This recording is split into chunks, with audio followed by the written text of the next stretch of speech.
So I'm looking forward to it. Now, let's go to our Q&A.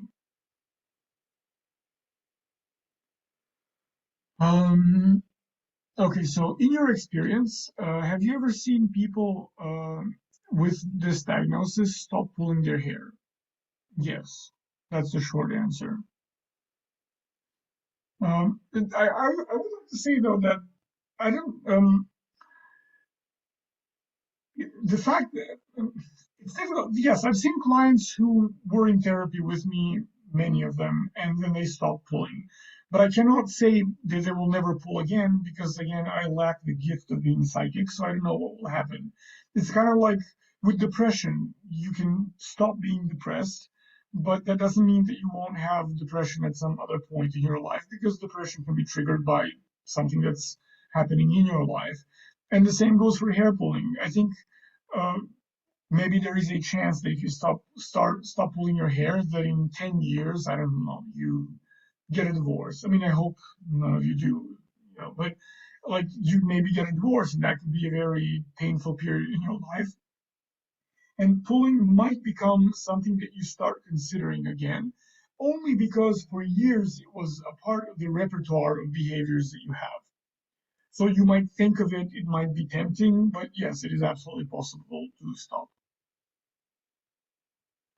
I'm a parent struggling with a 12-year-old with this diagnosis. Um, so, I, what I can recommend, so what would be, first of all, I hope that your 12-year-old is unlike the client from the beginning of the webinar and that your kid understands that they have a problem. In that case, you can, like, we have a program that's meant for parents, and because your child is too young for the adult program, you can join the program and then work with our therapists to help your child stop bullying. That's one thing you can do. And just remember, parents are very often impatient. I mean, it's understandable why, but make sure that when you work with your child, that you are composed and calm. Because if they feel pressure to stop to make you happy, that is very likely to even make things worse.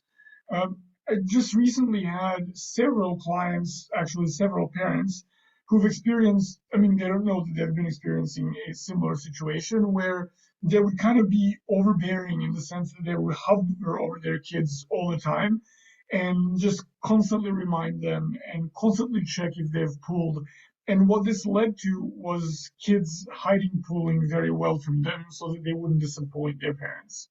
So in that sense, it's very important that you are kind of accepting and warm and patient because it is always topsy-turvy. It always goes up and down. So your child can definitely stop pulling. Just keep in mind that it's not going to be like a linear from A to B process. I'm not sure how to talk to anyone, including my therapist, because of how humiliated I am about this. This is something that I hear very frequently from clients. Even when they come to therapy, a trick stop where they know that all this program is for is treating trick, they still feel very weird. And then sometimes when you see what they write, you will see that they basically spend half of the time judging themselves. The way that I see it, if it's a new therapist, I would share this with them and tell them that there are some things that you are kind of shy or embarrassed to share, and then talk about them how to make you feel safe. Because therapy is not a sprint, you don't have to say it tomorrow, but you can kind of create a series of specific goals or ways of communicating so that you can share this when the time comes to kind of slowly prepare the way. You can also consider emailing your therapist about this. I don't know how other therapists work, but I usually tell my clients that they're always free to email me if they have something that they would like to share in between sessions, right? And TrickStop virtually you can write every day. Another thing, if you've been working for a long time with your therapist, maybe you can bring this as a topic, not hair pulling, but the fact that there are things that you cannot share with your therapist. Because this is quite important. Therapy is supposed to be a safe space. Like if there is anything in this world that should be a safe space, it should be therapy. If you feel judged, you should be able to point that out. If you want to complain about the therapist to their face, you should be able to do that. If you're not able to communicate this to your therapist, there might be something about the relationship that you have with them that needs more work. There is such a thing in therapy called transference, which is all the ways in which you see your therapist. And basically, you always relate not to the therapist, but to the image that you have of your therapist, so how you see them. And then this is something that's worth exploring so that you can resolve that and then feel okay sharing with them. Also, if you feel that maybe it would be helpful for you to actually talk to people who struggle with this same issue, we now have free support groups that we organize weekly. We have separate support groups for people who are in the program, but we also have free public groups. So you can sign up for a few of these and then kind of listen in, see what people are saying, share what resonates with you, maybe share your story with the group. This will help you slowly kind of get rid of the shame and the humiliation. Thank you for sharing this because I just realized that I should have I should have maybe included a section on shame because that is very often an obstacle to change. Is this not the same as denial? Yes, and yes and no. I Denial would be strictly kind of psychologically speaking a psychoanalytic term, and I'm not a psychoanalyst, so I don't like to use it. And colloquially, when we use the term denial, we use it to describe all sorts of things. So I decided to frame this in different terms, those that I think are more useful in therapy because just saying that someone is in denial is not always true. Because if you see from some of the examples that I shared, some of these clients aren't completely in denial. They are aware of what they're doing. Sometimes it's kind of halfway. So denial is maybe too broad of a term or maybe too crude of a term, I think. But if you like to define it that way, I mean, go ahead. What about everyone who sorry, this question is formulated a little strangely. So, what about everyone who you're with on a daily accepting it? If they shun me in a way when I tell them I feel as it will be worse. Oh, I can understand. So, what about like how to share this with people? Uh, uh, Technically, I would choose someone I trust and someone who isn't judgmental, and then start there. And then if you want, there are some people that you really don't have to share this with. There's no law that says you have to tell this to everyone. But those that are around you, by definition, should be accepting, right? I often say, actually, I just said that in one of the support groups this week. Like, if people cannot accept who I am, even those less lovely parts of me, like, I don't need them. Sorry, they're not my friends then. So in a sense, acceptance should be a default in a true close friendship. But just because reality isn't the same as principle, I would choose the person that I trust the most, or someone who struggles with anxiety, for example, because they might be able to understand to a degree why you'd want to escape something. For example, if avoidance is important for you here, and then share it with them. If you have a therapist, once you share the problem with your therapist, you can come up with a lot of communication strategies and how to frame it to people. It's not. I don't know that it's necessary for everyone to understand exactly what it is because like you don't have to experience a condition to understand that someone is suffering. So if you're vulnerable and open and your friends or loved ones are not psychopaths, they should be able to understand vulnerability. I was exaggerating there a little bit. Hopefully you caught that. I'm now at week 28 without pulling. Well, congratulations, that's like 6 months more even. I realized that in the healing process, the scalp and hair go through different processes of healing over different weeks and months. The scalp is drier and more sensitive. Well, for sure, yeah. First of all, like if you pull, depending on I guess where you pull, your skin is different in different parts of your body because it serves a slightly different purpose. And then because we usually wear clothes, or people will use different shampoos for their hair as they do for their body, so different parts of your skin and your hair will kind of recover at a different pace. But congratulations, 6 months without pulling. That's incredible. Would you say hair pulling is a way or has similarity with self-harm? I definitely wouldn't say that pulling is self-harm. Self-harm is self-harm, and it's a term that's reserved for something, let's say, slightly different. I would say that sometimes they can overlap. Sometimes self-harm can be hair pulling, but hair pulling, trichotillomania is not self-harm. I hope that makes sense. The same way that sometimes people can drink, but they're not alcoholics. That's what I meant. And then also, for example, self-harm is common as a common symptom in certain conditions like borderline personality disorder, for example. And BPD is not the most common thing that occurs with trichotillomania, but I've seen them often enough in clinical practice kind of overlapping. So you can have both things present at the same time.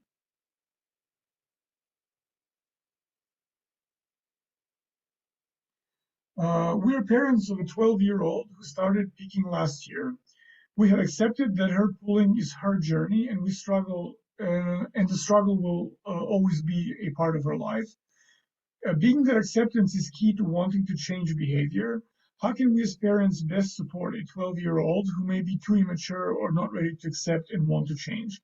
Well, I agree that a 12-year-old can is maybe not mature enough to think of acceptance in terms in which I was talking about this, but you can kind of bring it down to the basics. Like, for example, um, what everyone can understand, even without being able to verbalize it, is how they feel before and after pulling, right? If consequences are visible, you can talk about that with your child and see how they feel about it. Because the way that we become ready to change is not when we intellectually understand that we need to change. It's kind of like when we embody the insights that we have. And with children, this is really even is easier than with adults because children intellectualize a lot less, which is good. And so what you can do is just kind of talk to your child about how she perceives the consequences of her pulling. And then when she talks, try to get her to tell you how she feels. Because connecting pulling to to how she feels, to, I don't know, feeling sad or feeling anxious, will help her kind of understand that as a problem. And also, and I wouldn't say that it necessarily always has to be a part of her life, but this is where you start. Just try to connect her to the emotional impact of pulling. And what often works with younger kids, although I don't know if this is in the long run the best strategy, but it can certainly be a useful starting point, which is when she starts understanding the social consequences of pulling. This is going to be probably quite important. What you can do in this period, if she's really not willing to change, is just leave the door open for her to turn to you when she is ready to change. That's maybe the best thing that you can do.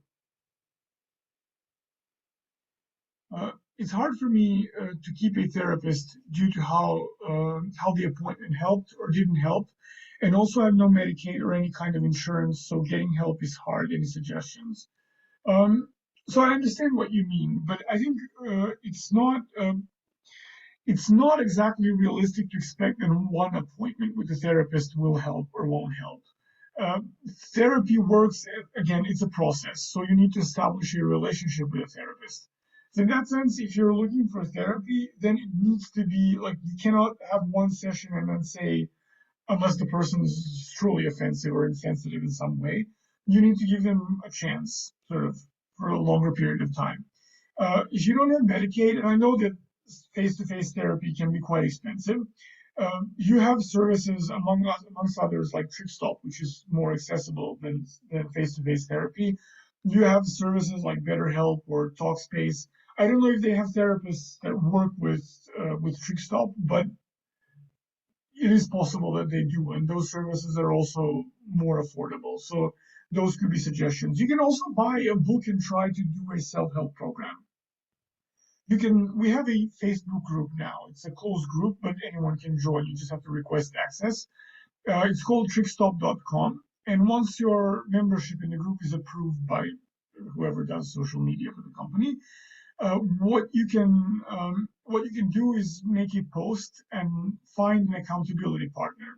So someone who struggles with the same thing and someone that can help keep you accountable. So that's a good way to go. And then you can check in regularly and analyze your triggers, exchange tips, and kind of improve on your strategies.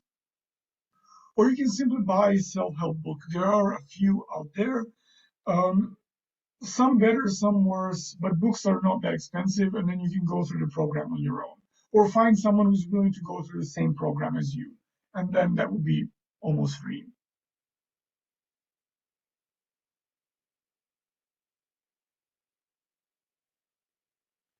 At home, no one suffered at this condition. I'm still being bullied at home about it, and this has had a huge impact on my acceptance. I did away with self-anger by accepting trick and telling myself I have an experience. Yeah, that's what I meant by separating yourself from the symptom. Trick, which is a problem from which I can learn a lot from myself, hair, human nature, self-care, self-love, love myself as I am. I have learned to keep my hands occupied, playing music, keeping a journal, getting quite creative, how to track my little successes.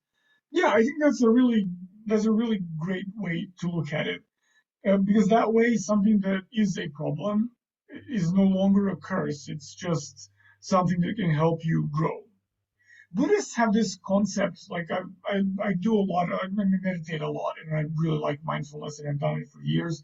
And very often my teachers will talk about being grateful for horrible things that happen in your life. And when I was just starting out with meditation, like 10, 12 years ago, and who knows how long ago, I used to think that was a preposterous idea. Like, what do you mean be grateful for suffering? Stupid thing to say. But then as time went by, I realized that it is really a useful spin. It doesn't take away from how difficult the experience is, but it puts the emphasis on all the skills that you have to develop to overcome it. And one more thing is, I would maybe recommend that you have a serious talk with people in your family, because if they bully you for your pulling, it's only making your journey more difficult than it needs to be. I mean, I'm sure that they do it out of best intentions, but road to hell is sometimes paved with good intentions. So maybe you can find a way to talk to them and tell them how to help you for real. Your discussion point regarding others' opinion being a true reflection of one's self-perception and concealing behavior from others is in effect a way to conceal behavior from oneself was a big aha moment for me. How as parents can we best support and encourage high self-esteem and confidence in our 12-year-old daughter as she builds up her self-worth? So for one, I would immediately dispense with the idea of self-esteem. Self-esteem is just this idea that arose like in the 70s, I think, and 80s, and then it became very popular. And it kind of arises from this weird mix of self-help and kind of social climbing and power grabbing books that were in circulation at the time. The reason why self-esteem is problematic as a concept is because it relies on validation to kind of to validate one's self-worth.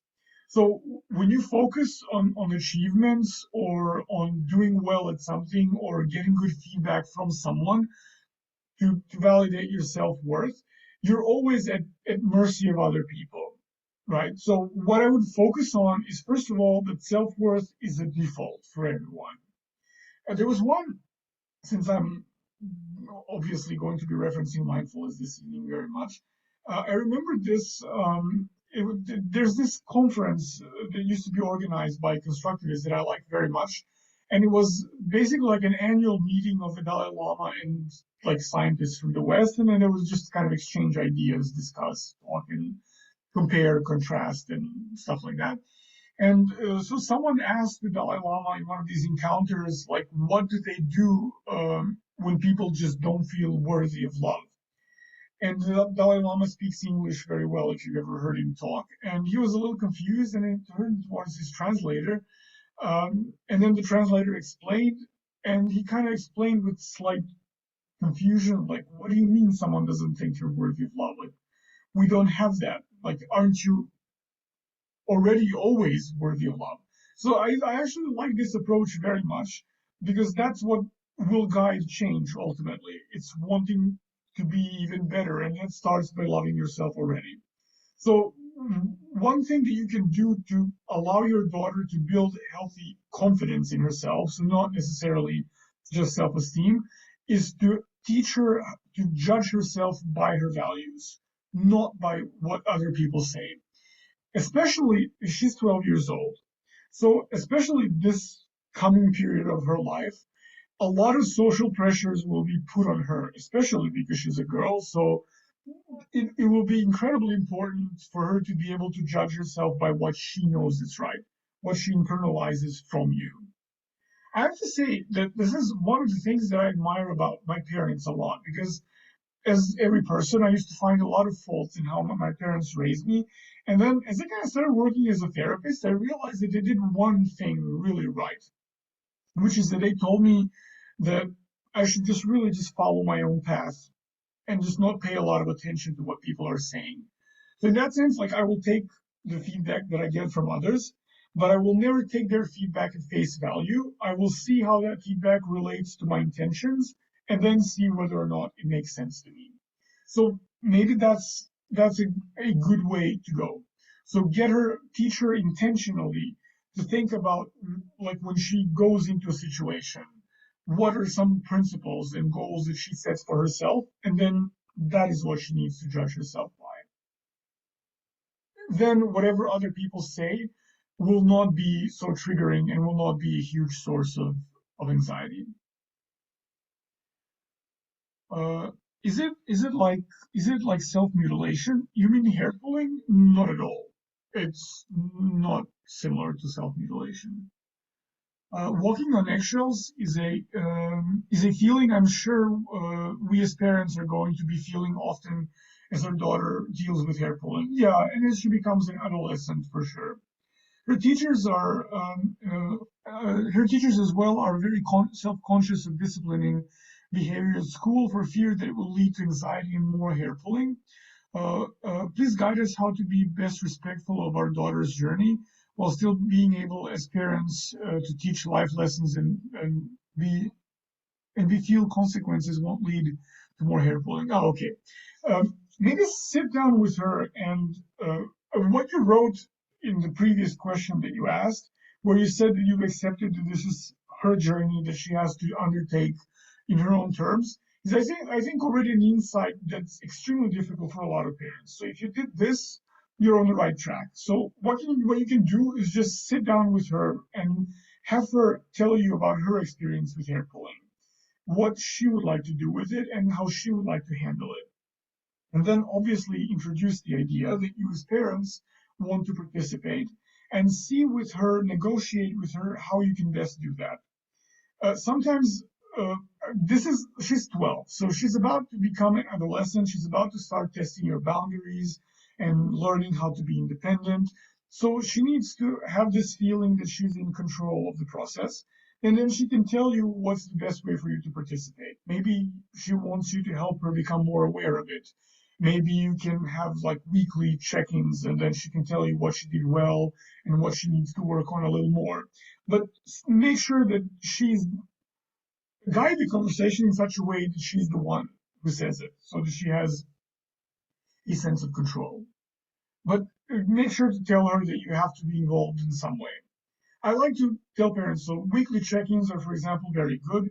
If her hair pulling has to do with anxiety or stress, maybe you can have, like, I have a client now who has like family mindfulness time. So they practice mindfulness every day for 10 minutes together.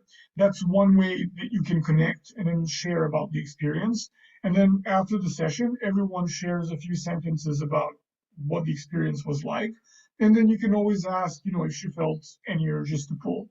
And if you have a struggle that she's aware of, You can also share this with her and then make it a shared project. Like you're all going through these journeys together so you can help each other. And if she has a feeling that she can also contribute, it might motivate her additionally.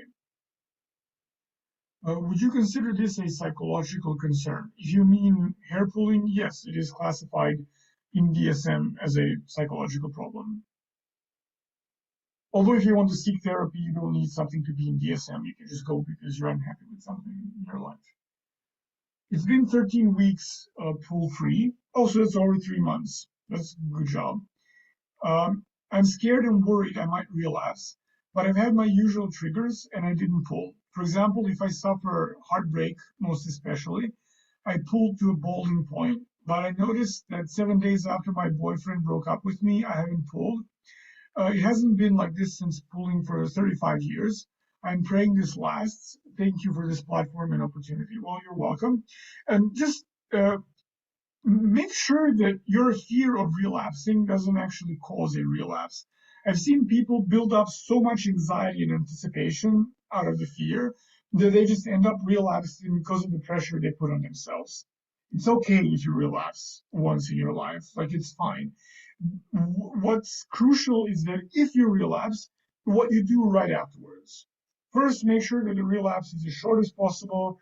Take care of yourself immediately. Make sure to stop, find someone to talk to, and then once you calm down, do something that calms you down. And then when you cool off, just go back with a kind of sober mind, analyze the situation, and learn from it, because that's the best that you can do. And you seem to be doing fine. So if you had like a breakup and you've been processing and feeling the sadness and not pulling, I'd say that's a really big step forward. My reason for pulling is because I'm afraid that it's too painful to handle my traumas and problems, and that it will make it worse to try. I feel too unequipped and insecure to handle it manually without pulling. I feel lost and I don't know where or how to start my recovery. Well, here, from what you wrote in this short paragraph, I think trauma is kind of primary to pulling. I guess if you feel lost, the best thing really that you can do is just find a therapist and find an experienced therapist, someone who knows how to work with trauma. Uh, uh, if you can afford it, because usually psychodynamic psychotherapy and psychoanalysis tend to be quite pricey. But when it comes to processing historical events, those therapists tend to handle them much better than CBT therapists because they know how to work, like with these kinds of issues a little bit better. There are a lot of treatments, mindfulness-based, even CBT treatments that are specifically designed to address trauma. There are some somatic treatments as well that are quite efficient. I would start from there. And I think it maybe if the trauma is that big and it's that painful, I think the best that you can do for yourself is not to deal with it alone.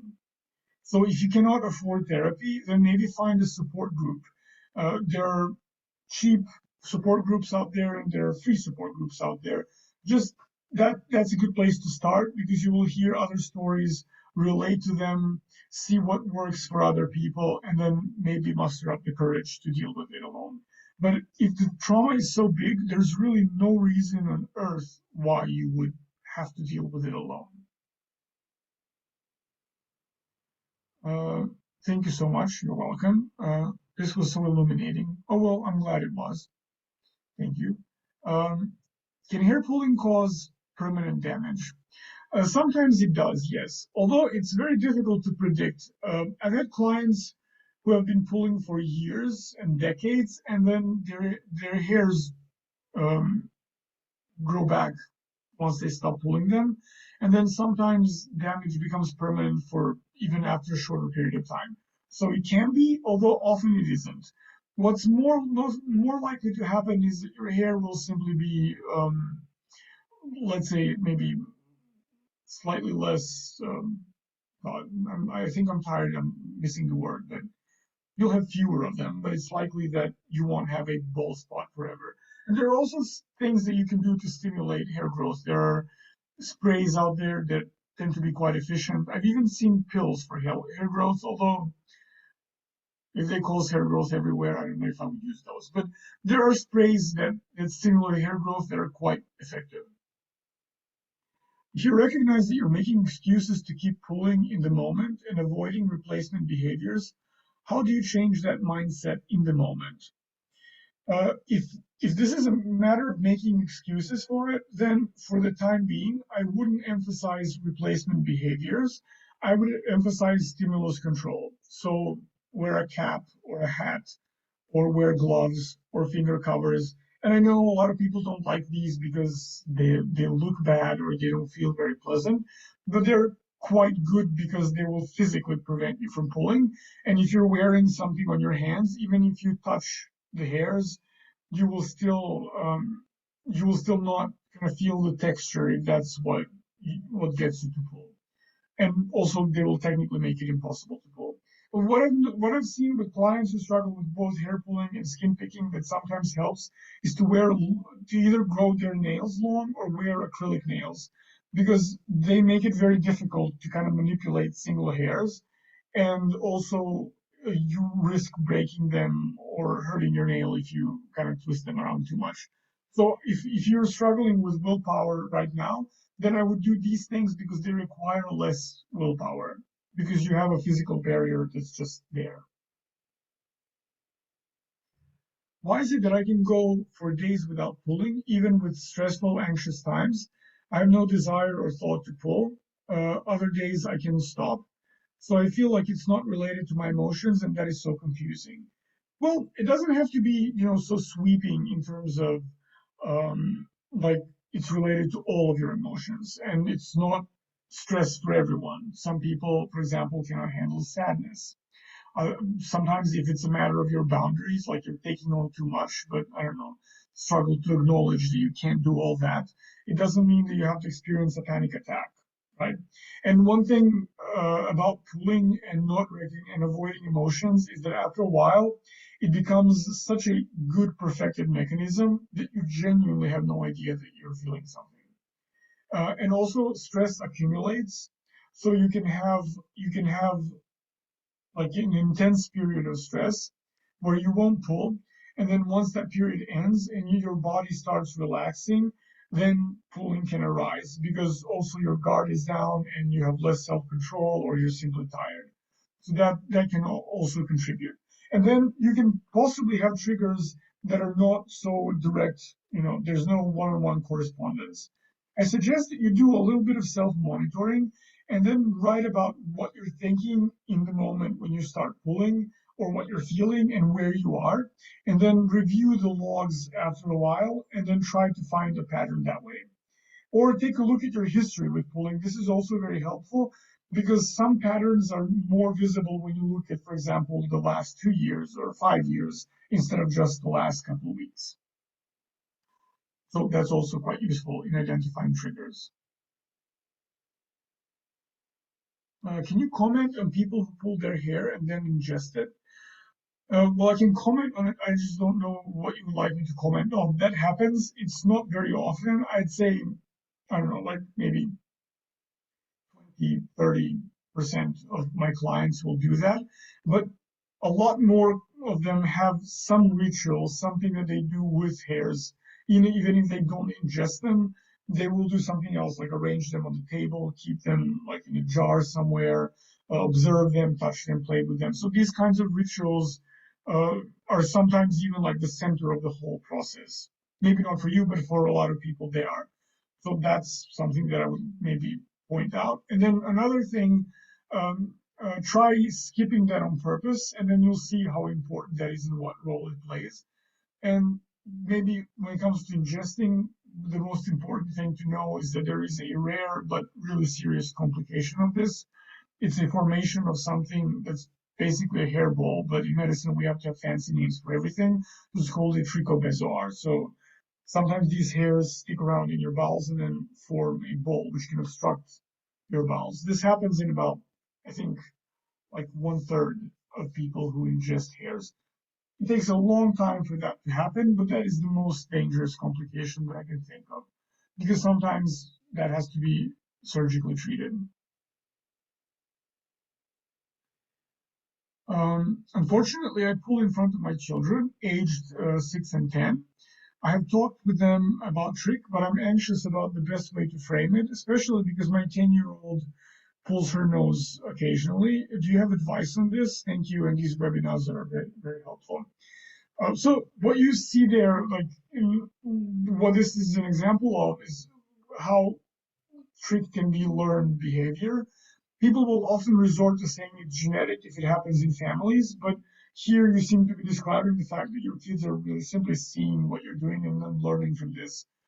Uh, if your 10-year-old does it, maybe it would be really a good example if you would implement some strategies, at least not to pull in front of them, in front of her, um, so that, and then make a point of saying that you stopped yourself so that you can send a positive example and maybe teach her as well how to stop in the moment.